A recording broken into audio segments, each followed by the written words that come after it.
Hello everybody, welcome back to my channel where skincare is all about progression over perfection because perfection doesn't exist. Finally, I have my favourite, the best skincare and general beauty products of 2025. These are all products I feel have genuinely changed my skin, my routine, and products I have bought over and over and over. Some may have started as PR gifts, some eventually led into working with brands because I love them so much. Now I want to be clear, this isn't a best of like TikTok list. It's not a ranking in any way whatsoever. And it's definitely not every product I tried in 2025. Some of them are going to be repeats of 2024. These are products that really did earn their place in my routine over and over and over. And if you followed me for a while now, you know that for me, skincare isn't about chasing those like overnight results. You know, I like good packaging, but it doesn't have to be like gimmicky to be great. For me, it's about consistency. My skin is very much about barrier health and soothing and healing and calming. All products that lead to my skin just being better over time. In 2025 in general, I feel like we've seen a huge shift away from really aggressive routines, less about high percentage actives, and people leaning towards PDRN, peptides, microbiome, LED at-home devices especially, and this slow aging rather than correction. And I do feel like that's very heavily reflected in the products I've loved this year. And these are all products I've tested in like my calmer skin days, compromised barrier days, breakouts, dehydration, filming weeks, travel weeks, real life situations. And these are the products I kept coming back to between testing other products. So let's start properly with cleansing. Cleansers in 2025 have been different. They've definitely been different. I think the Arencia Fresh Green Rice Mochi Cleanser is my favorite cleanser in general of the year, but a perfect example of what cleansers have been like this year. And this cleanser in particular is interesting, not just because of what it is, but also how it's made. And to make this cleanser, Arencia has used a traditional kneading process similar to how mochi is made. Mochi. And that actually matters here because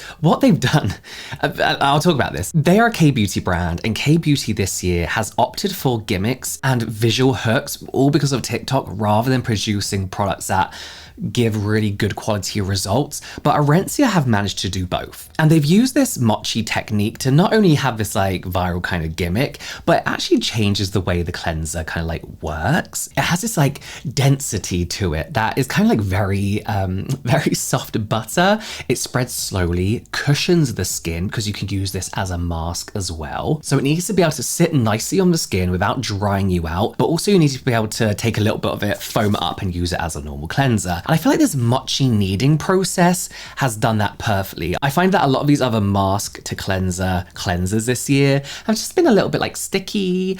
They don't sit on the skin properly. You've got to spread them out. And then when you do eventually come to foaming them up and washing them off, it's just foam. Too much foam. It's overbearing, whereas Arencia get it right. So ingredient wise, this is a rice-based cleanser. Nothing new in K-beauty, but I feel like it's a little bit more refined here with rice water and rice powder, which is naturally rich in amino acids, helping support your skin barrier, and kind of giving you this very, very mild daily physical exfoliation. More of a polishing without being abrasive and without irritating your skin. And that rice powder is obviously suspended in this paste. It's not loose, so you're not dragging these like little particles across your skin. It's very, very gentle, and I've used it daily for months on end. We got witch hazel and hyssop in here, and I want to take a minute here because witch hazel still to this day, in my opinion, gets unfairly demonized. Witch hazel isn't inherently bad. I feel like a lot of us millennials have trauma from witch hazel and tea tree from our days growing up with like the terrible skincare we had. It's more about the concentration and I guess the kind of like process it's gone through that actually matters. So in this cleanser, for example, it's used as a very light astringent, kind of like pore refreshing, calming, inflammation calming, non-oil stripping kind of ingredient. So it's not that kind of like harsh, attacks your skin, dries out spots, kind of witch hazel that a lot of us are used to. Now with consistent use, my skin always feels so freshly cleaned, like I have used a very harsh cleanser, but without that harshness, without the stripping, but I feel like I've had a really good, deep clean. No redness, no rosacea irritation, no need to like quickly grab a toner and like drown my skin in it because it doesn't feel tight. It doesn't feel like massively dehydrated after. On the other hand though, if your skin is feeling congested and as I said, you feel like you really need that deep clean, this is so good. So good. Not harsh whatsoever, but it's going to give you that deep clean whilst also respecting your skin barrier. And that's why this has stayed consistently in my skincare routine. I've done this a bit backwards actually. I'm going to talk about the first cleanse actually now, a cleansing oil. This is the Kose Softymo Speedy Cleansing Oil. I feel like this has been my routine for a very long time. And this year a lot of brands have been focusing on oils rather than balms, but this one has just been my go-to over and over and over and over. It kind of all feels like, this isn't viral and this should be, because this kind of feels luxury, but it's very much drugstore kind of price all at the same time. And this does beat out to me all those viral, really popular, I should say well marketed oils, which I've tried a lot of very good ones this year. But the reason I love this one so much is there's 3 different versions and I love the speedy version. And that's exactly what it is. It's not just oils, the emulsification process, everything is good, does really well, but it's very quick. And that's what I used to hate about using oils, is it felt like, oh my God, this is going on for so long. The oil's dripping down my face, it's going to my eyes, it's going to my mouth. This one feels like it's literally over in like a minute. Obviously, this is gonna break down sunscreen and makeup super fast, like really fast. I don't think I've used a cleansing oil that breaks down makeup especially super quick. When I finished filming on the twin channel with my brother and we've had to put a load of stupid shit on our face, this is the cleansing oil that I go home and use because it just strips everything off perfectly and super quick without having to like spend ages massaging and trying to rinse everything away. This just gets the job done so quick. But it's such a simple cleansing oil as well. I think there's olive oil, jojoba oil, safflower and shea butter. Very simple, but it's just so good. It's so good. It works around the eyes without fogging them up, without stinging the eyes whatsoever. One thing I do judge cleansing oils on, especially not so much balms but oils, is when I'm going into the second cleanse, how much oil feels like it's still left on my skin, even though I've just emulsified and rinsed away. With a lot of oil, sorry, I have burnt the top of my mouth on a potato yesterday, and I'm finding it really hard to talk, like it really stings. So bear with me. Blow your food, kids. What am I talking about? So yeah, so if my skin feels a little bit filmy still, if I feel like I've still got oil clinging to all the crevices of my hair and my eyebrows, I kind of don't love that oil and I probably won't use it again. But this never happens. This never happens. Because even if I'm rushing this, it just seems to grab and take everything off, as I mentioned. Super affordable, super convenient. I just wish, oh no, you can buy travel size versions. You can. Ignore that. Let's move on to my favorite stage, the toner essence stage. Toners and essences have really had their moment this year. I think especially with all the highlighted ingredients that K-Beauty are trying to highlight. PDRN, NAD, what's the other one? Peptides. Skin flooding was huge this year. I don't love it, but I love well-hydrated skin. But one of my favorites out the whole year has been the numbuzin number 9 NAD plus PDRN Glow Boosting Toner. This toner has really kind of added to what am I talking about? This toner encompasses everything. For me, this is your Essence Toner Serum. It's like milky without being milky. It's got that thickness to it,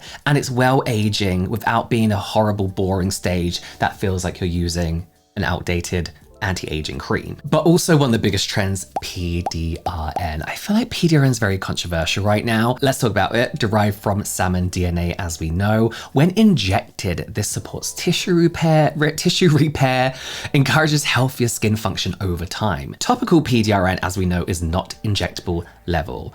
And I have to be clear about that. But it does support barrier recovery, resilience, skin bounce. It's not a humectant, but I do like to compare it. My mouth is so painful.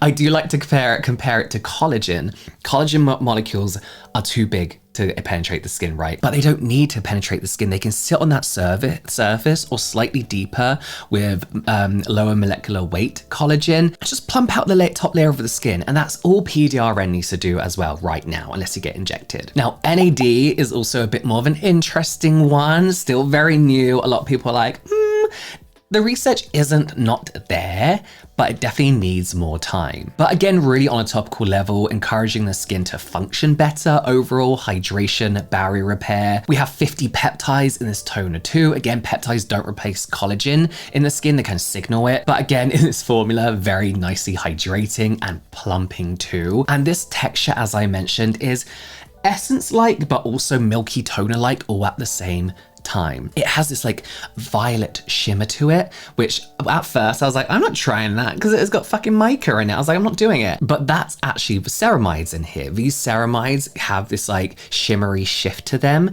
that you can also see on the skin whilst they're helping strengthen your skin barrier. So you get this instant dewy glow that's made from not only the instant hydration, but that shimmeriness. It doesn't look like glitter. Like you don't go outside and like, oh my God, I got glitter on my face. It's just like this shift of light.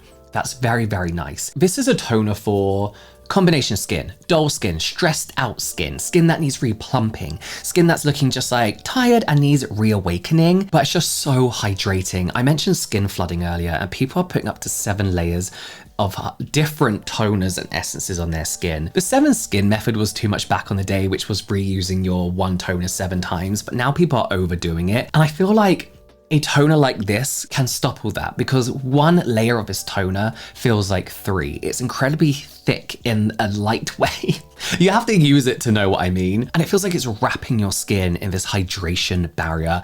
It's so, so nice. I have emptied this time and time again. I gave this such a good review on my TikTok, but that the brand wanted to work with me. And then I made a video for them. It didn't do as well. I should have just been like, use that as a review, but I love it. I love it so much. Moving on to serums, and I will circle back round to a kind of toner mist, but they kind of call it serum. So I'll let you know. With serums, I like to kind of categorize them into 2 very loose categories: a hydrating serum, a serum that kind of focuses on actives, and then one kind of calming, soothing, repairing. And for the hydration, Glow Recipe's Prickly Pear Peptide Mucin, I think is now my favorite Glow Recipe product, overtaking the BHA Watermelon Toner, which I absolutely love still. But this is like the evolution of snail mucin without the snail, because I used to think that this is how collecting snail mucin worked. You get snails, you put them on a net and you let them just crawl over this net, and they've got, you know, leaves and food around them and stuff, and they're just going about their daily business. They take those nets and then they take the mucin off. There's one huge bit that brands leave out about those nets, is that they're slightly electrocuted. Not electrocuted, there's an electronic current going through them, which is uncomfortable for snails. A huge bit to leave out. So it's nice that we have this alternative, and especially for those people who really kind of like focus more so on what it is and is put off by the amazing benefits that mucin can have. I feel like this is such a good thing to do. Have this kind of like cruelty-free alternative. So first of all, snail mucin, I think, had its time last year. I don't think people really care about it anymore, but it's basically a complex of polysaccharides, amino acids, minerals, humectants, which is why the Glow Recipe product is interesting, because it pretty much perfectly recreates that function from all those essential ingredients to the texture of it, which I think is something, again, people love, that thick, almost like glycerin-y kind of stringy texture. And prickly pear makes sense here. So this formula is built on 81% prickly pear cactus extract, and it thrives in these extreme environments, intense sun, drought, temperature, different temperatures, and it survives. It just survives, right? And it evolved these, I guess you could say, like mechanisms that are incredibly relevant to the skin. So like that snail mucin, rich in polysaccharides, which is great for hydration and water retention, electrolytes, which is great for like signal balancing, and antioxidants, which is obviously great for environmental stressors. So instead of snail secretion, you're getting a plant-based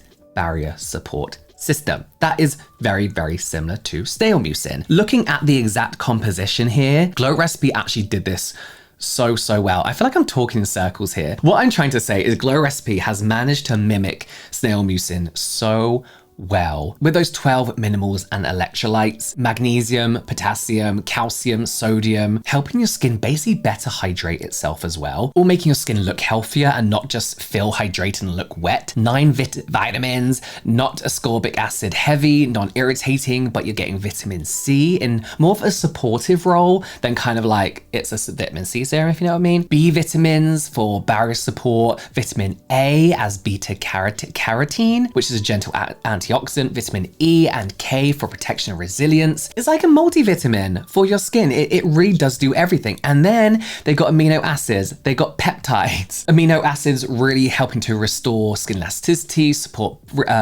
fuck me, I can't speak today, this really hurts. Then we have like ectoin as well, reduces inflammation, barrier support again. And over time with this, you're gonna notice your skin needs less hydration, but still important to hydrate. My skin became less reactive, especially. It just felt stronger and just very, very plump. Very plump. I love this so, so much. Kind of circling back around to a serum mist kind of thing. This is the CMP Laboratory Propolis Energy Ampoule Mist. Propolis, sorry. I feel like Propolis is misunderstood because I think everybody thinks it's honey, but it's like a resin produced by bees to protect their hive, basically. So we take that, we steal that. And in skincare, it works because it's antimicrobial. Apparently there's not too much evidence around that actually, but it's barrier supportive, and CMP uses Amazon bee Propolis, which is particularly rich in bioactive compounds, improving elasticity, supporting wound healing, enhancing hydration and retention of that hydration. And in this really,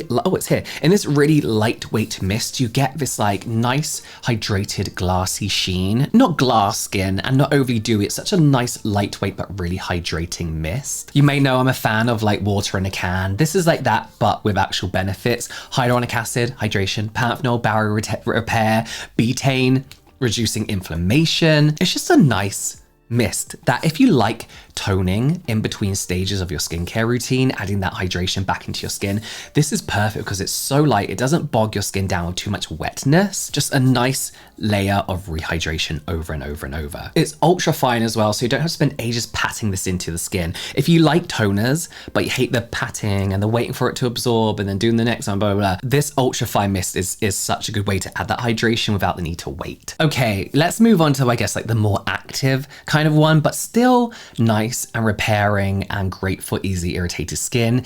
It has to be SUNGBOON Editor Green Tomato Pore Lifting Ampoule. If you follow me on TikTok, you know how much I have used and repurchased this product this year. And green tomato seems to be was a bit of a trend, not so much anymore, but is basically rich in antioxidants and tannins that help support firmness. But really, like, I don't care about that. It's more, again, the other ingredients in here that hydrolyze collagen for like plumper looking skin. We have PHA in here, a very, very, very gentle exfoliant that you can use daily with this serum. No irritation whatsoever, just a nice, more even looking texture to the skin. We have niacinamide in here for oil regulation and a bit of brightness too. Then they have something called anti-sebum P, which you may have heard of before, usually oddly enough sometimes in moisturizers, that kind of helps balance out sebum production. So if you're very, very oily, this is a great one. But then if you're dry or dehydrated, it's not going to dry you out in any way whatsoever. You know, it's not going to like naturally get rid of your natural sebum, you know, the only thing you have going for you if your skin is very dry. But especially as somebody with combination skin, this was so nice during summer when my skin felt kind of thick with excess sebum, congested, a little bit more textured than usual. This just kind of fixed all that. After like, I would say after a solid month of using this, everything just felt more even the tone and texture of my skin without any burning, stingling. I'm struggling so much through this video, I'm so sorry. Stinging, tingling, burning, none of that. No redness, no irritation. That's not to say I didn't get redness and irritation, but when I did, I would use BRINGGREEN's Zinc Teca Blemish Serum. This is my repair serum. We've got Zinc PCA in here. Oh, did you know? BRINGGREEN is Olive Young's own brand, as well as WakeMake is their makeup version. This is their own skincare brand. But we have a Zinc PCA in here to help regulate that oil production. It's great supporting acne-prone skin and breakouts. Then we have their Centella, their Teca, which calms inflammation, supports healing of the skin barrier, which we know. Niacinamide, which is actually very good at repairing your skin barrier, even though people think they find it irritating. I think it's often something that the product is formulated with rather than the rather than the ingredient itself. I always say this reminds me of that Body Shop serum that I used to love, the tea tree one, which my rosacea loves tea tree as well, but just more matured, a lot more modern, less about tea tree being an essential oil and natural, and more about it just being good, you know? Okay, moving on to eye creams. I was surprised by how much eye creams I use this year. I'm definitely getting back into using eye creams, and there's something I regret not taking more seriously or taking the time to figure out. As I've gotten older, I've noticed the skin under my eyes has changed. I feel like it's gotten thinner. Hydration and texture is important for me under there right now. And one product I absolutely love, the numbuzin NAD retinol thing eye cream is a close second, but my favorite has been the VT PDRN Reedle Shot Eye Lifter. Improving hydration, improving circulation, improving product delivery, and this VT Eye Lifter does all three. So the top bit of this eye cream is a vibrating applicator that they say delivers 12,000 micro vibrations per minute, which apparently increases local blood flow, reduces fluid stagnation, aka that puffiness, and helps ingredients spread out evenly without dragging. I can't say yes to all of that, but what I have noticed is that the vibration really does help the product spread evenly and absorb super quick, thus making me use it more and more. One thing I hate about eye cream is the patting in of the product. This feels luxurious. It feels like it's doing something. And what I will say is on puffy days, I do think it helps out. I really think it helps out. I think when you vibrate skincare of any kind into your skin, it absorbs a lot quicker, whether that's just the mechanism helping spread everything a lot quicker.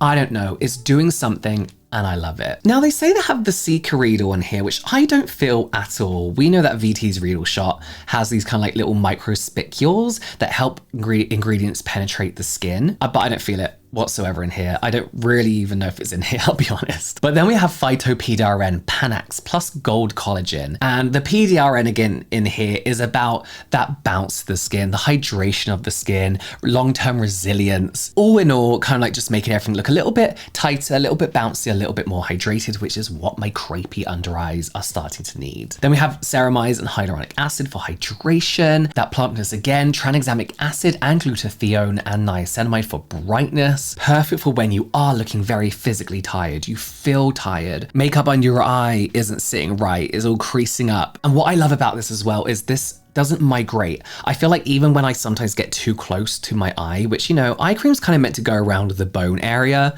I slip sometimes, especially when I'm using a tool that feels so nice and relaxing. This doesn't migrate any further than where you put it. So it's not going into my eyes and it's not stinging my eyes. It's just a really nice daily eye cream. Okay, so moisturizers. One of my favorite morning moisturizers, well, a moisturizer I use in the morning is Then I Met You's Bong Bong Bounce Cream. This is about, for me, so daytime moisturization is about hydration without occlusion, barrier support without heaviness, and its compatibility with sunscreen and makeup. That's what I look for, right? I don't wear a lot of makeup, but I want to be prepared if I do. And this cream perfectly gets that balance. The texture is like gel, cushiony, breathable, weightless, yet it somehow feels like it's wrapping your skin in protection and hydration. And this is why I love this, because this is a ceramide barrier supporting cream without being a thick, heavy CeraVe. It's such a weird but nice texture. If you have oily and combination skin, every bit of your skin is gonna love this. So we have halobong extract in here, and this is rich in vitamin C, flavonoids, antioxidants, but most importantly, it's not acidic, it's not irritating, it's not pure ascorbic acid, and they're the reasons I don't like vitamin C's, because they just don't tend to work for me. They're stingy, they smell, they're stingy, and it's just this constant battle for these brands to get the next higher and higher percentage.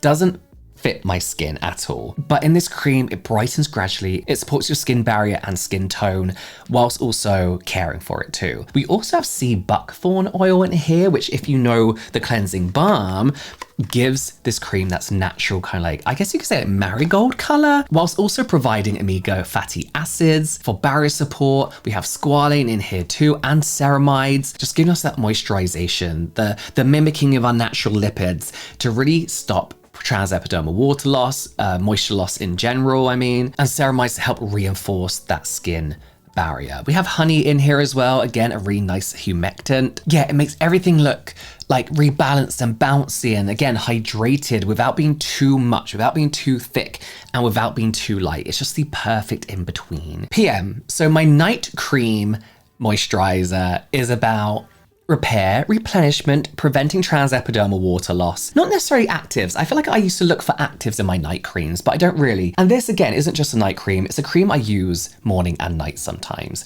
This is the S Nature Squalane Cream. It's very simple. It's very, very simple. I always say this is what I think people think that Embryolisse cream is, but this is better. It's got 150,000 ppm of squalane. And at this concentration, squalane is going to reduce transepidermal water loss overnight. It's going to smooth skin texture and support barrier recovery.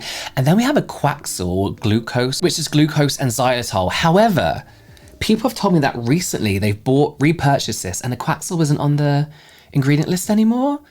So that's interesting. But this is basically a patented complex that we're seeing more and more in K-beauty that improves water circulation in skin, strengthens natural hydration, like pathways, essentially teaching your skin to better hydrate itself. This is a perfect cream if you're after no fragrance, no irritation, barely any actives really fighting each other. It's just a nice barrier cream that I reach for when my skin feels like I've done too much, it's overexfoliated, overdone on any product, and I need just like reliability. I need a moisturizer that I know isn't gonna fuck up my skin any further. My voice is going too, I'm getting sick just before Christmas. I'm a mess in this video, I'm very sorry. So I kind of feel like I need to include a balm category in this, like a balm stick, and this is the VT PDRN Essence Stick Balm. Stick balms are products that I feel like when they first launched back in the day with, who was that brand that were everywhere?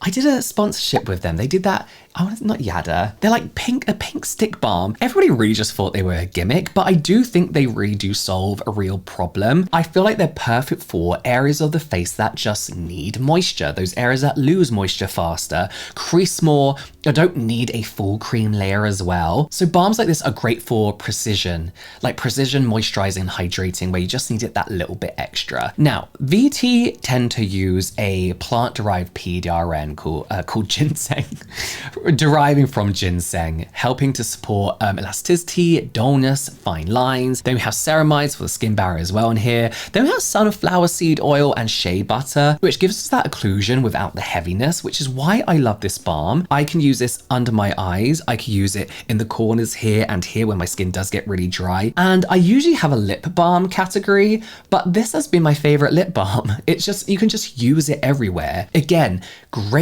moisturization, hydration without the thick heaviness. Would I use this during the day? Maybe not if you're very, very oily, but for days like today where it's pissing it down, it's freezing cold and the wind's against you, this is great to just rub over your face if you're popping out for a dog walk, or you're gonna be out in the elements. Sunscreen for me, really nothing has changed this year. It's still got to be the Purito sunscreen. And it's so weird, I feel like there's not really been any innovations with sunscreen this year. In fact, there's been more controversies and people avoiding kind of buying new sunscreens more than anything. I feel like it's been a really weird one, but I rotate between Purito, Undefined Beauty, the Haru Haru sunscreen, Skin 104, Tokubo, but the one, as I mentioned, I always come back to is Purito Sol's Wonder Relief Centella Daily Sun Lotion. And out of all the Korean sunscreens, I feel like what this one does best is it feels like skincare, and a lot of K-beauty sunscreens do. I feel like they all do, but this really does feel like skincare, not just in the texture and weight, but also the ingredient list is far more interesting. We have all the chemical filters, high UVA and UVB protection, of course no white cast, but we also have Centella Asiatica to help calm and reduce irritation, brown algae extract, which supports, I guess it's like an antioxidant, I think, that might be wrong, but it's also very moisturizing, hyaluronic acid, very simple, but it does the good job of hydrating the skin. The sunscreen doesn't peel, it doesn't sting, it doesn't feel occlusive. Even when my skin is fucked, I tend to try and avoid sunscreen because it can irritate my skin further, but I can use this on everything. Breaking out, irritated skin, rosacea. In fact, it feels calming compared to other sunscreens. I guess my tool of the year this year has to be the the Shark Beauty Cryo Glow LED mask. But we have to be realistic about LED, right? Because I feel like this has been the year where people either truly believe in LED or they think it's like a marketing gimmick. And it's hard to tell, especially with TikTok, everything going viral on TikTok. It's hard to tell. And Shark did a very good job at getting a lot of influencers to talk about this, both sponsored and unsponsored. I was one of the sponsored ones, but what they also did a very good job at is giving me this product 2 months before its release. So I really got to try it and really got to see whether I liked it or not. And I love this. I love this. LED therapy has been the best thing for my rosacea, but it's not a miracle. You've got to use this all the time, every single day. But this mask for me stands out for a couple of reasons. Under eye cooling. The cooling pads, people either love these or they hate these. I love them because they reduce that puffiness. They calm down any inflammation and they kind of add this more like relaxing kind of feel to the LED mask experience with proper eye protection too. A lot of people don't like this because the LED isn't getting to the under eyes, which I completely understand. But for me, that cold therapy really helps. And it makes the whole thing enjoyable. It makes it feel like a really relaxing moment for me. And that's important for me because these masks are all about consistency. You've got to use it every single day if you want to see a difference. We have a few different modes here. The better aging mode, which is red and infrared, which I absolutely love. I find infrared amazing for my rosacea, which they wouldn't let me say in the sponsored ads because they can't legally say that, but that's what I love this for. You have blemish repair, which is blue and red, skin sustain, which is brightness, kind of like maintenance overall. And each session is short enough to actually fit into your life, into your routine. This is not a once a month device. This is a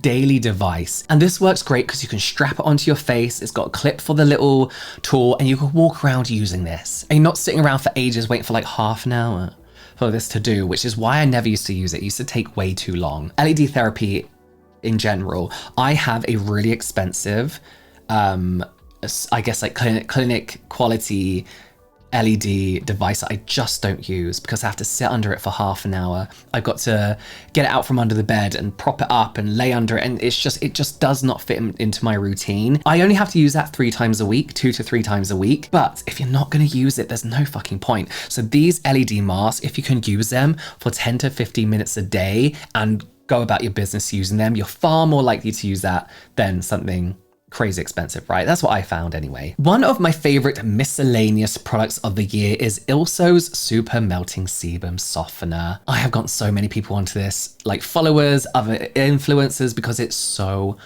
good. I feel like pore care is a misunderstood area of skincare because I think a lot of people are like, you don't need it, or you definitely do need it, and that's not blackheads, or that's sebaceous filaments. You know, people don't really know whether they want to do pore care or not, because I feel like we're either told to leave your nose the fuck alone or to rip everything out. But I feel like most people approach pore care, blackheads, whiteheads, oil buildup with aggression, really. Exfoliation, peel-off strips, suction tools, repeated extractions, high percentage exfoliants, and the problem is that kind of treats the symptom, if you know what I mean. No, what am I trying to say? They're gonna help reduce things, but I still want something visual.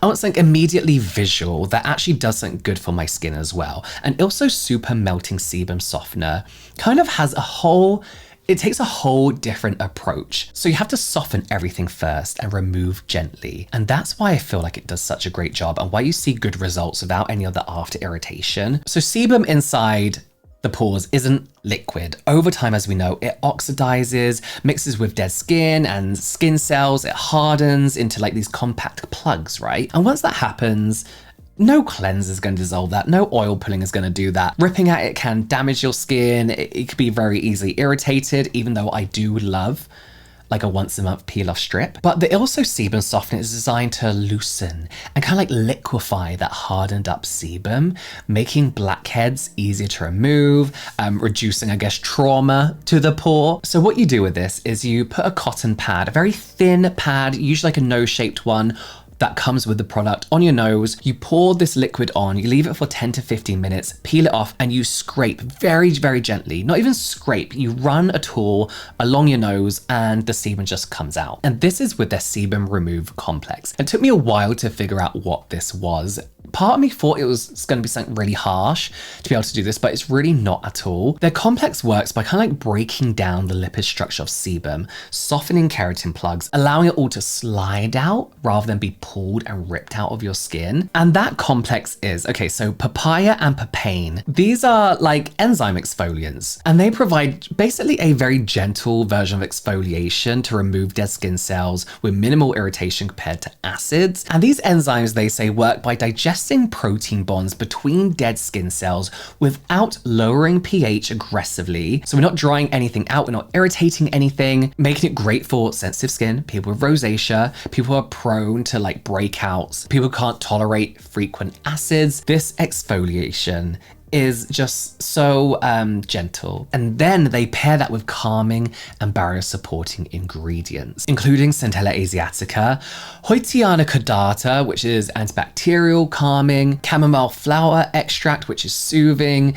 redness reducing. My voice is going now. That's why this doesn't sting as well. Not because it's gonna sting without these, but it kind of soothes whilst you're doing a very, very gentle extract. I love this. I love this. It's gratifying because you get those instant results that you want from something like a pore strip without the irritation, but long term it also really just helps keep everything congestion free. So there we go. I feel like I've skipped a few categories this year. Lips was included in my balm. Hair and body, I've not been overwhelmed, to be honest with you. It's the same old same, so I don't feel like I'm bringing anything new to the table here. But my philosophy in skincare has definitely changed this year. I think at the beginning of the year I was very not into skincare anymore. I was like, I am so bored.